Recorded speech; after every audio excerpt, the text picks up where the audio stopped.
Let's talk about key concepts. State होती क्या है, नेशनल सिक्योरिटी क्या होती है, and securitisation, and then will talk about the other ones as well.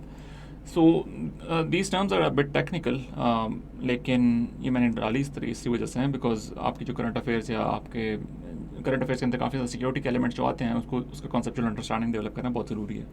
और उस वो आई आर के टर्म्स के अंडरस्टैंड किए बगैर होगी नहीं. सो स्टेट क्या होती है? स्टेट आपकी होती है, एक उसकी चार रिक्वायरमेंट्स हैं. एक होती है उसकी परमानेंट पॉपुलेशन होनी चाहिए. सेकंड, डिफाइंड टेरिटोरियल बाउंड्रीज होनी चाहिए. 3, operating government. And 4, capacity to conduct international relations. Basically means के बाकी जो स्टेट्स हैं वो भी उसको रिकग्नाइज करें. सो बेसिकली अगर आप इसको देखें तो अफगानिस्तान की जब ये तालिबान की रिजीम आई है तो वो आप देख सकते हैं कि क्या वो एक स्टेट या एक स्टेट की रिक्वायरमेंट्स पूरी करती है कि नहीं. ऑब्वियसली परमानेंट पॉपुलेशन है, डिफाइंड टेरिटरी भी है, ऑपरेटिंग गवर्नमेंट भी है, लेकिन capacity to conduct international relations क्या ये हैं कि नहीं. सो ये एक स्टेट की रिक्वायरमेंट्स हैं. नेशनल सिक्योरिटी क्या होती है? नेशनल सिक्योरिटी की कुछ कन्वेंशनल डेफिनेशंस हैं, कुछ अनकन्वेंशनल डेफिनेशंस हैं. कुछ टेक्स्ट बुक के मुताबिक अगर हम देखें तो पुरानी डेफिनेशन ये होती थी कि absence of threats to citizens, कि सिटीजन्स को कोई थ्रेट्स नहीं होनी चाहिए. अब ज़्यादा फोकस फियर पे हो रहा है कि थ्रेट्स तो होंगे नहीं, सिटीजन्स के अंदर डर होना भी नहीं चाहिए किसी थ्रेट का.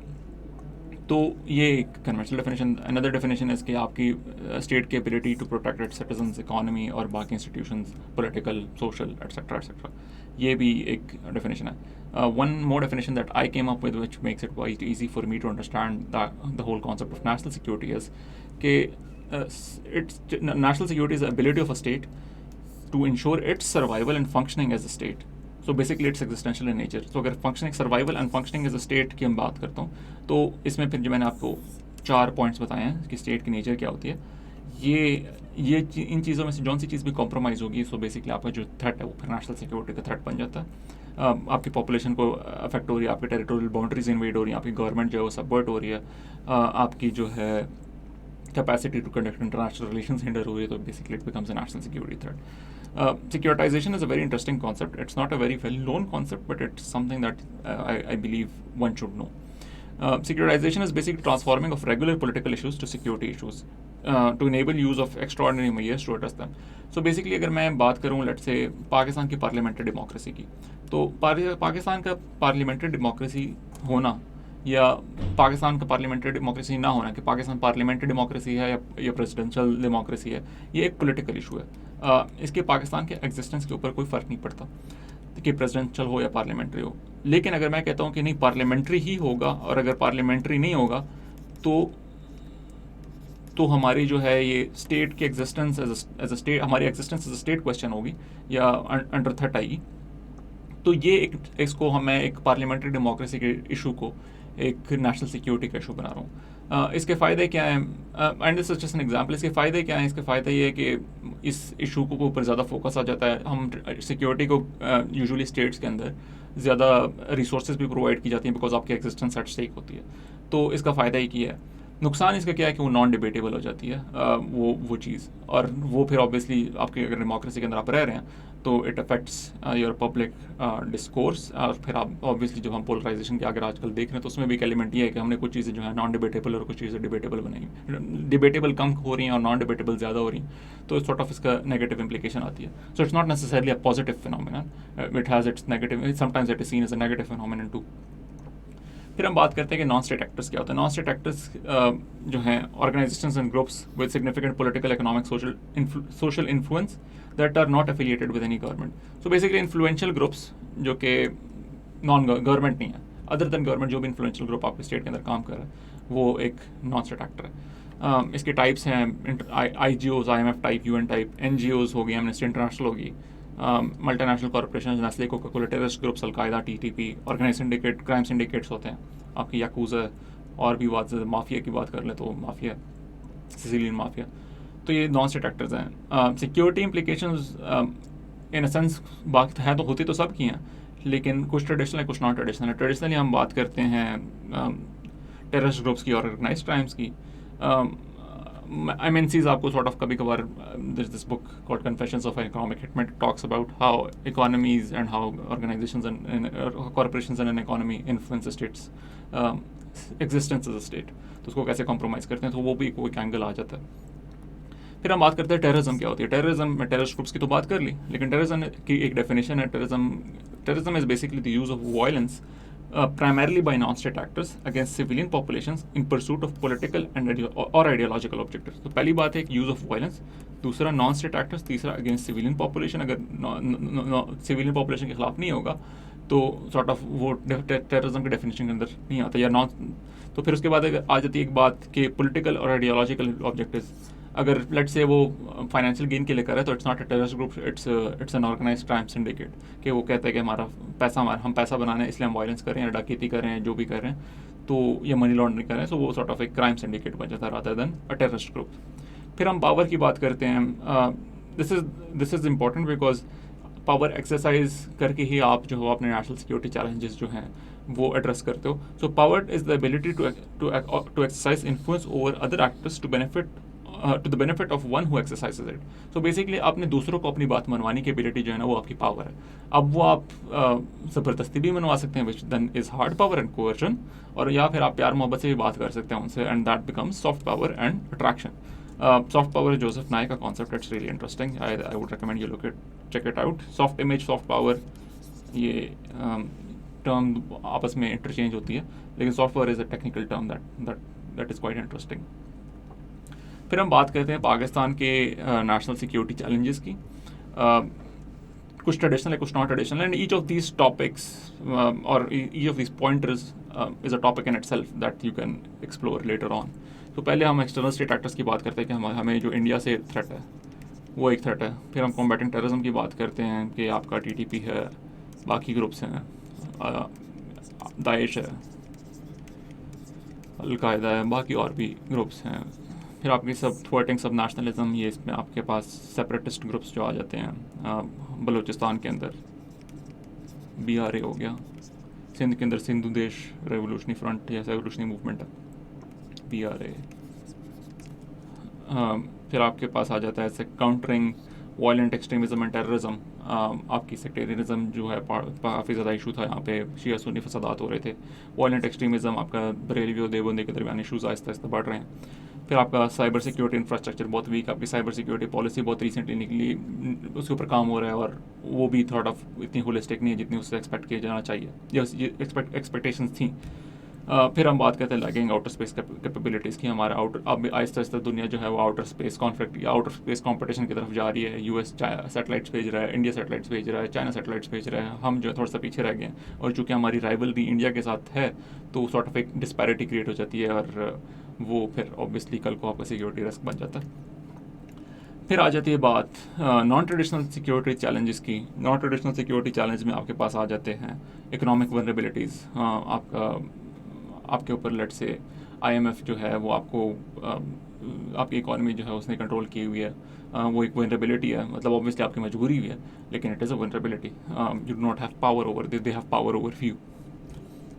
फिर पॉवर्टी आ जाती है, फूड सिक्योरिटी और फूड इनसिक्योरिटी। ये मैल न्यूट्रिशन हो रही है। Overpopulation can be also be categorise as non traditional security threat. Malnutrition against food security, malnutrition link हो जाती हैं। Climate change, gender based violence, ये सारी चीज़ें हमें कहाँ से पता चलती हैं कि पाकिस्तान के इशूज़ हैं, ये हमें पता चलती हैं पाकिस्तान की नेशनल सिक्योरिटी पॉलिसी से। So what is a national security policy? A national security policy is a country's understanding of its guiding principles, interests, goals, strategic environment, threats, risks and challenges. ये हर चीज़ का मतलब, these are not synonyms. They have like deep implications, or they have meanings of their own. So basically, for example, let me explain. Guiding principles is कि आप जो हैं end point अपना send कर दें कि end point पे पहुंचना हमने कैसा है, कौन कौन से rules हमने follow करने हैं। फिर आपने इंटरेस्ट का end point पे पहुंचना क्यों है, why. फिर goals and what and point. फिर स्ट्रेटेजिक इन्वायरमेंट के अच्छा कौन कौन सी एलिमेंट्स हैं जो कि हमारे एंड पॉइंट तक जर्नी मतलब अफेक्ट कर रहे हैं। फिर थ्रेट्स कौन कौन से हैं, उनमें से रिस्क्स कौन कौन से हैं कि मतलब थ्रेट्स तो आप बेसिकली आपको पता है, रिस्क है कि ये चीज़ हो सकती है, थ्रेट्स ये कि ये चीज़ होगी, चैलेंजेस कि उन चीज़ों को ओवरकम कैसे करना है, ये और ये एंड पॉइंट क्या है, national security. So this is basically the definition of what a national security policy is. Pakistan की national security policy 2020-2026 काफ़ी ज़्यादा मशहूर है because it is said to be the first national security policy in this country and the first of its kind. तो इसके कुछ salient features हैं। Traditional security को फोकस करती है, नॉन ट्रेडिशनल पे भी करती है, कोशिश करती है काफ़ी ज़्यादा होलिस्टिक रहे। सो पहली कहती है कि हम नेशनल कोहेजन के ऊपर काम करेंगे, बट हम इस तरह से नहीं करेंगे कि हम सबको होमोजेनाइज कर देंगे। हम अपनी डाइवर्सिटी को एम्ब्रेस करेंगे, हम कल्चरल डाइवर्सिटी, लिंगुअल डाइवर्सिटी, तो हम अपनी स्ट्रेंथ ढूंढेंगे थ्रू आर डाइवर्सिटी। फिर बात करता है कि इकोनॉमिक के ऊपर, जियो इकोनॉमिक्स के ऊपर काफ़ी ज़्यादा फोकस करता है। कहता है कि हम इकोनॉमिक फ्यूचर अपना सेफ गार्ड करेंगे, अपनी प्रोडक्टिविटी बढ़ाएंगे, इनोवेशन बढ़ाएंगे, रीजन के साथ ज़्यादा इंटीग्रेट करेंगे। आजकल अगर आप देखें तो पाकिस्तान की foreign policy recently central Asia की तरफ काफ़ी ज़्यादा पुश कर रही है, तो वो रीजनल इंटीग्रेशन को प्रमोट कर रही है। सी पैक है आपके पास, SCO है आपके पास, रशिया के साथ हमारी पाइपलाइन की डिस्कशन हो रही थी, तो ये रीजनल इंटीग्रेशन को प्रमोट करती हैं। फिर उसके बाद आपके पास आ जाती है cost effective but modern military force. तो बेसिकली वो कहते हैं कि मिलिट्री का साइज़ बढ़ानी चाहिए, मिलिट्री की क्वालिटी अच्छी होनी चाहिए। तो वो कहते हैं कि क्वालिटी ओवर क्वांटिटी के ऊपर फोकस करती है हमारी नेशनल सिक्योरिटी पॉलिसी, ये उसकी डॉक्ट्रिन है। फिर आपके स्टेट की बात करते हैं कि एक्सट्रीमिज्म एंड टेररिज्म को काउंटर करना है, इंटरनल चैलेंजेस को इसको आइडेंटिफाई करता है। फिर कहता है कि हमने जो है किसी की साइड नहीं लेनी, दोनों सबके साथ बड़े अच्छे प्रैग्मेटिक, प्रोएक्टिव और रीजनेबल ताल्लुकात रखने हैं। ऐसे नहीं कि हम कोर्स हों, बल्कि हम जो है अपने इंटरेस्ट देखें, प्रैग्मेटिक अपने इंटरेस्ट देखें, और प्रोएक्टिव कि हम किसी चीज़ का इंतज़ार ना करें कि कोई अफगानिस्तान के अंदर XYZ इशू होता है तो तब हम थोड़े से रेलिवेंट हो जाएं टू ग्रेट पावर्स, बल्कि हम खुद अपनी रेलिवेंस क्रिएट करें। फिर बात आ जाती है आपकी ह्यूमन सिक्योरिटी की। ह्यूमन सिक्योरिटी जैसे मैंने आपको नॉन ट्रेडिशनल चैलेंजेस बताए थे, SDGs, if you do not know what they are, I would recommend you check them out. 17 SDGs हैं UN के, तो वो you can quote them in your answers, और it is really interesting. Basically ये कहता है कि दुनिया SDGs are sustainable development goals, and they focus on they provide direction to the global community कि हमने इस तरफ जाना है। फिर क्रिटिक क्या होती है नेशनल सिक्योरिटी पॉलिसी पे, उसने एक सिक्योरिटाइजेशन का मैंने आपको कॉन्सेप्ट बताया था। तो लोग कहते हैं कि इसने हर चीज़, इस नेशनल सिक्योरिटी पॉलिसी में हर चीज़ ही सिक्योरिटी इशू बन गई है। तो अगर सब चीज़ सिक्योरिटी इशू बन गई है तो फिर कोई चीज़ भी सिक्योरिटी इशू नहीं बनी। अगर सबको आप इक्वल वेटेज दे रहे हैं तो फिर प्रायोरिटाइज कौन सी चीज़ हो रही है। फिर बात होती है कि इसके अंदर कोई इंप्लीमेंटेशन प्लान नहीं है, all words and no play, कि इसको इंप्लीमेंट कैसे की बात है तो हर कोई कर लेता है, लेकिन ऑब्वियसली इसको इंप्लीमेंट करना है। तो इसके ऊपर इसके आर्ग्यूमेंट ये आता है कि नेशनल सिक्योरिटी पॉलिसी जो है, इसका इम्प्लीमेंटेशन जो है वो सेपरेटली निकलेगा। अभी तक निकला नहीं है, लेकिन इसकी आर्ग्यूमेंट ये दिया जाता है कि implementation plan would be separate from the national security policy. फिर कहते हैं sweeping generalisation without the complexity of the issue. वो कहते हैं कि आपने बातें तो कर दी और बहुत होलिस्टिक, मतलब आपने बातें की हैं, होलिस्टिकली भी की हैं, लेकिन ऊपर ऊपर से की हैं, आपने कॉम्प्लेक्सिटी सिचुएशंस की समझी नहीं है, आपने बस लेबल्स यूज़ कर दिए हैं, और without addressing the ground realities आपने बस एक text book wording, text book vocabulary use की हुई है। फिर बात आती है आपकी call for action and no provision for solutions. ये कहता है कि ये XYZ चीज़ हो रही है और ये XYZ चीज़ हमें रिजॉल्व करनी है, लेकिन ये नहीं बताता कि कैसे, how, does not talk about how, tells us what and perhaps to some extent why, but not how. तो again this links to the implementation plan. फिर let's talk about hybrid warfare. Hybrid warfare is also a very relevant topic. काफ़ी ज़्यादा papers में आ रहा है। 5th generation warfare की बात हुई है, हाइब्रिड वॉरफेयर पे बात हो रही है। But it is important to understand whether 5th generation warfare और हाइब्रिड वॉरफेयर एक ही चीज़ है, डिफरेंट चीज़ें हैं, अगर डिफरेंट हैं तो क्या है। So for us to understand that, it is first important to understand what are the generation of warfare. So first generation जो थी वॉरफेयर की, this was war of lines and column. जो आपने देखा होगा कि मस्किट्स लेके लोग बैठे होते थे या फिर तलवारें लेके लोगों ने रोज़ बनाई थी। Let's say this is army 1, this is army 2, और ये आपस में एक दूसरे की तरफ भागते हैं। अक्सर आपने पुरानी मूवीज़ में देखा होगा कि इस तरह से होता है। वो ब्रेव हार्ट है, ट्रॉय है, उसमें इस तरह की होती है। फिर आपके पास आ जाती हैं 2nd generation warfare, trench warfare, world war 1। इसमें ये लोग एक तरफ दूसरी तरफ भागते नहीं हैं, बल्कि इंतज़ार कर रहे होते हैं एक दूसरे की तरफ के कि कौन आगे आएगा और हम उसको रोकेंगे। वर्ल्ड वॉर 1 इस तरह से थी, और ये सबवर्ट हुई थी इवेंचुअली, या ओवरकम हुई थी with the use of tanks या armoured warfare. Armoured warfare obviously 3rd generation of warfare आपके ये फोकस करती है सरप्राइज एंड स्पीड की। ब्लिट्जक्रीग वर्ल्ड वॉर 2 के एग्जांपल थी, इसमें आर्मर या टैंक्स आप यूज़ करते हो और बहुत तेज़ी से दूसरे अपने राइवल की टेरिटरी कैप्चर करते हो।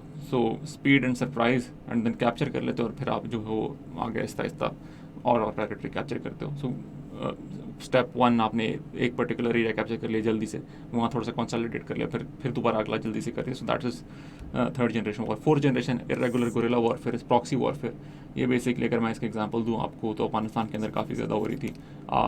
एक दूसरे की नॉन स्टेट कंट्रीज जो है वो नॉन स्टेट एक्टर्स को फंड करते हैं against other countries, against the rivals.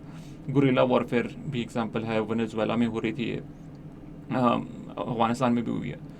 Irregular means कि it is not between two standing armies, but between a state and an NSA, a non-state actor. फिर fifth generation warfare की बात आती है. Fifth generation warfare is a bit more nuanced. It talks about perceptions, information and propaganda warfare. आपने अपने दुश्मन के हौसले पस्त कर देने, but not through aggressive manoeuvring in the real world, but by playing on their minds. तो ये एक फिफ्थ जनरेशन वॉरफेयर है. हाइब्रिड वॉरफेयर क्या है? Hybrid warfare is a mixture of all these warfare. सो इसके कुछ लेंसेज हैं. It can be subversive, it can be non subversive. Subversive in the sense कि it can create an imbalance in your society, and sometimes it does not. Sometimes it is primarily focused on digging into your society. शुरू में वो जो है sort of society को subvert नहीं करती, बल्कि अपना इन्फ्लुएंस बढ़ाती है. जो आप टूल्स इस्तेमाल करते हो उसका पर्पज़ ये होता है. फिर आपकी बात आ जाती है kinetic and non kinetic, as an के इट कैन बी हथियार भी इस्तेमाल हो सकते हैं, जो कि मतलब फॉर एग्जांपल बुलेट्स की बात होती है, बुलेट्स काइनेटिक है. नॉन काइनेटिक हो सकता है इकोनॉमिक इंटरफेरेंस कर, इकोनॉमिक आपको स्ट्रैंगुलेट कर रहे हैं. मिलिट्री. फिर सिमेट्रिक मैंने बताया, स्टेट वर्सेस स्टेट और स्टेट वर्सेस नॉन स्टेट. फिर कन्वेंशनल अनकन्वेंशनल मैंने बताया. कन्वेंशनल वॉरफेयर में कन्वेंशनल थ्रेट्स जैसे मैंने आपको बताया. ट्रेडिशनल वॉरफेयर जो मैंने ट्रेडिशनल सिक्योरिटी थ्रेट्स जैसे मैंने आपको बताए थे पहले पिछले लेक्चर में, पिछले स्लाइड में, वो कन्वेंशनल थ्रेट्स हैं. कैन बी यूज्ड, टैंक्स हो सकते हैं, एयरक्राफ्ट हो सकते हैं,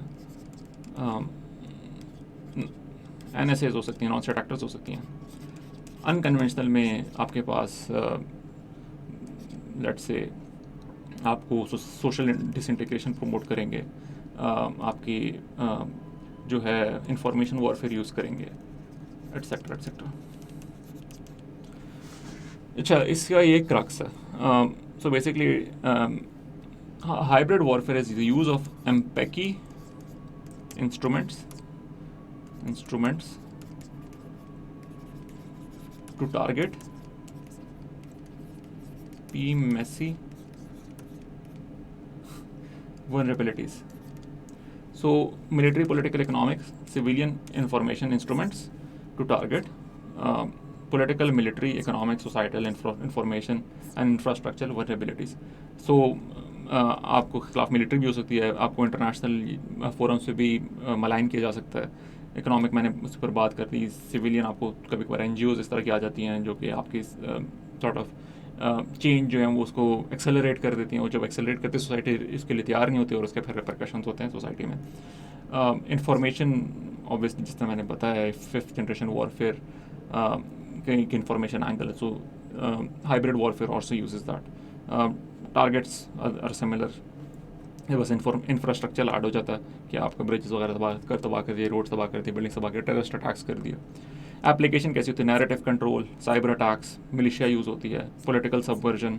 पॉलिटिकल सबवर्जन की अगर मैं एग्जांपल दूं तो इलेक्शंस रेक कर दिए जाते हैं, एक्सटर्नल फॉरेन इंटरफेरेंसेस हो जाती हैं, और इकोनॉमिक स्ट्रैंगुलेशन आपके थ्रू इंटरनेशनल फाइनेंशियल इंस्टीट्यूशंस.